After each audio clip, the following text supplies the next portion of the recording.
Hey guys, Akio Murasaki here. So the topic of anime tourists, I swear this topic comes and goes from time to time, but it always returns like a freaking boomerang. So we have this article here from Anime TV. Anime tourism isn't the problem. Elitism is, says Kira McKee. Anime isn't dead, but some fans are. Wow, that's a very strong statement, and I have to say, far from accurate.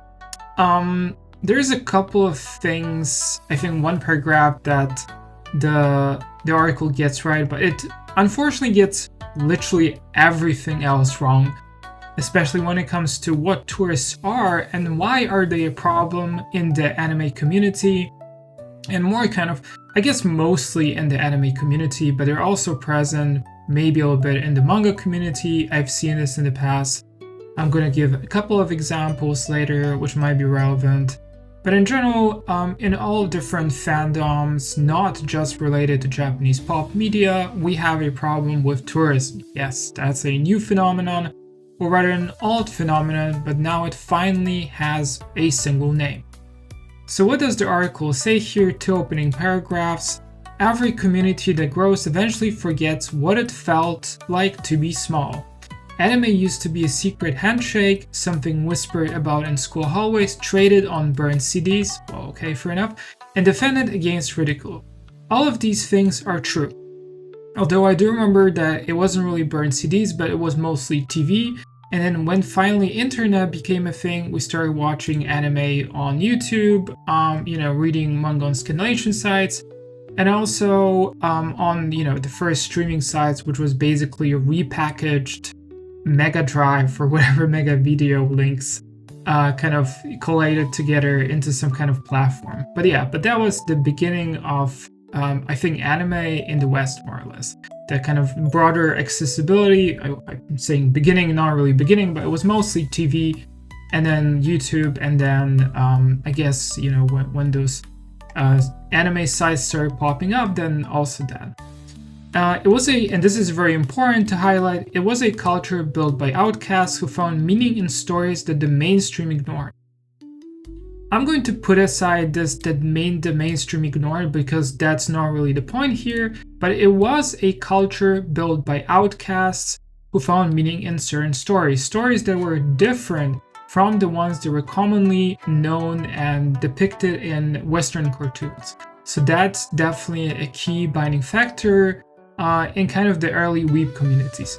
And that part hasn't really changed. Like when you look at the more modern weebs, they still think they're outcasts and still kind of like a subculture in a way in the West.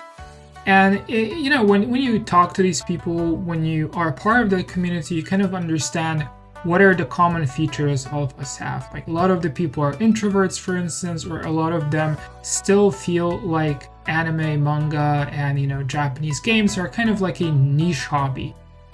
That feeling, if you're part of the community, hasn't really massively changed.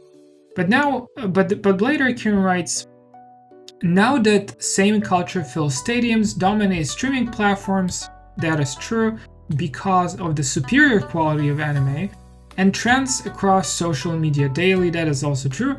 But with that success came a strange bitterness, okay?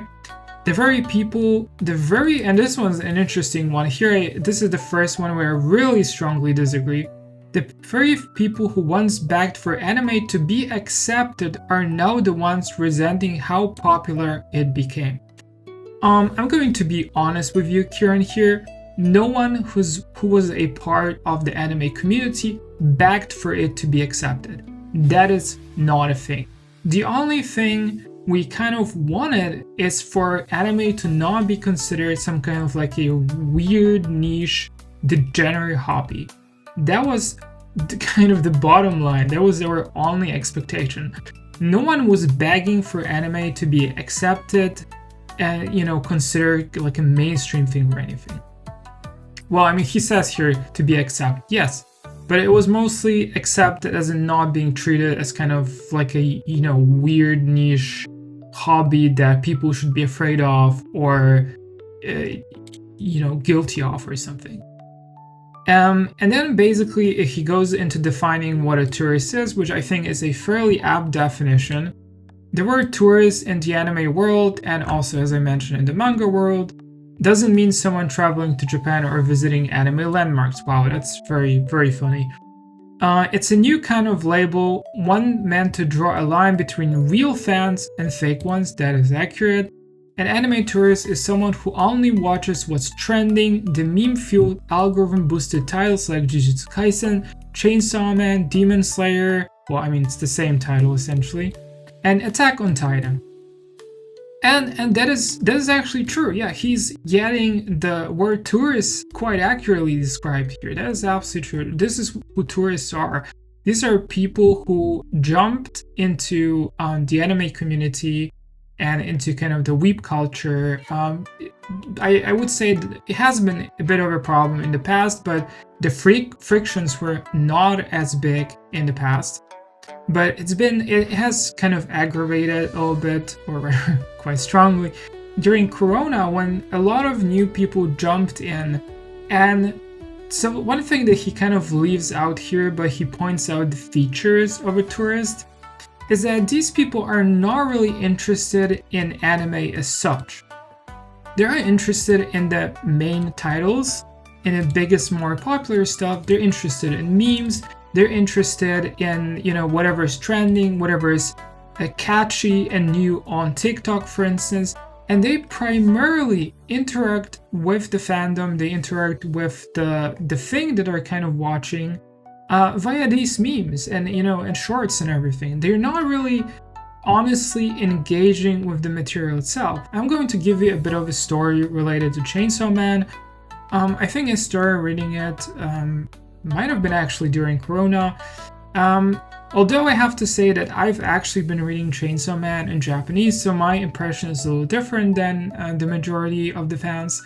But basically, I joined the Reddit community after I read the first couple of volumes, and I wanted to, to honestly discuss the manga back then with a lot, with different people in the community itself. And what I quickly realized is that the majority of the community operates only on memes. It was basically just memes. They were not really talking about the story, about the characters, about the depth, doing any kind of analysis, which was the case way before Corona. In different other Reddit communities, for instance, we did like lots of breakdowns, story analysis, character analysis, the relationships, the pairing and everything. That used to be a thing, but now basically Chainsaw Man has been reduced to memes. And then I realized that there's been something going on in the kind of Western side of these fandoms where people are operating on like a very, very surface level and are not really engaging with the material itself. And what was really funny was that when I got into Chainsaw Man, I already from volume 1 knew what I'm getting myself into, okay? It was very gory. There were some scenes that people, kind of people faint of heart would consider outright disgusting. However, the breaking point for a lot of people, and here, spoiler alert, was in the second story arc, in the school day story arc, when Asa jerked off Denji. That was the breaking point for the community. A lot of people were in shambles. They were completely okay with the blood, with the gore, with the, cannibalism before. They were completely okay with, the weird scene with Himeno and Denji in volume 1. They were completely okay with everything, but this is when they started getting off the train. And then I felt to myself, you guys, are you even reading the same thing I'm reading? Are you actually engaging with the story? Do you even know what you're reading? Or are you just watching memes and shorts and TikToks? And this is, I think, what fundamentally the writer of this article, what's his name? Sorry, Kieran's not really getting that. A lot of these fans are not actual fans. They are fake fans. They are tourists. Because they don't really engage with the story, they don't engage with the rest of the fandom. They're not really interested in the thing. They're interested in the vibes. They're interested in the, in the aura, as kids call it nowadays. They're interested in the cool parts but they're not really interested in the thing itself. And they don't also bring the same kind of energy that the original weeps brought to the community. You know, the feeling of being an outcast, of wanting to find this one place that interests them, that kind of resonates with them. No, they're just there for the vibes. And he kind of summarizes here, because he's in the whole article, he's blaming not really the people who are getting into anime, but he's blaming the people who are part of the community, because we're apparently not good enough role models for the newcomers, and we're belittling those newcomers and scoffing at trends. I'm sorry to say, if you are a newcomer and you genuinely are interested in anime, in manga, in Japanese pop culture, you really want to learn more, you are going to be welcomed with open arms. That is absolutely a thing.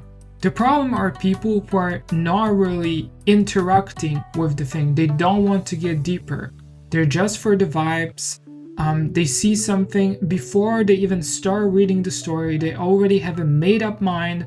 Like the people, for instance, had a problem with Freeran getting rid of all of the demons, spoiler alert again, and treating this as some kind of holocaust or something. They were not really engaging with the story. They were simply projecting their external worldview and, set opinion onto the story without actually engaging with it. And this is something that, the author article is missing here entirely, because he's saying anime tourism isn't killing the culture. I think what's primarily killing the culture from my perspective is the commercialization and the corporate culture in the West, and trying to monetize everything, and it becoming mainstream, being treated as kind of like a commodity that now is popular and everyone should get into it. That is primarily killing anime. No, I mean tourism as well, because tourists come into things that they think are popular. And ironically, Japan itself is suffering from a lot of over-tourism right now, coming from people who only go to Japan because they see this nice exotic oriental country, but they absolutely do not know how to behave in that country. And it's absolutely not elitist to point this out, right? Every fan who joins because of a meme or a viral scene is proof that anime still resonates with people. Yes and no. The vibes do resonate with people, but a lot of the people who go into it because of a meme or a viral scene, they only resonate with the meme or a viral scene. They don't really resonate with the thing. I know I'm sounding like a broken record by now, but that's kind of, quintessentially the truth. That still captures imagination, emotion the way it always has. That is true. To turn those people away is to forget the community's own history. Again, absolutely not true.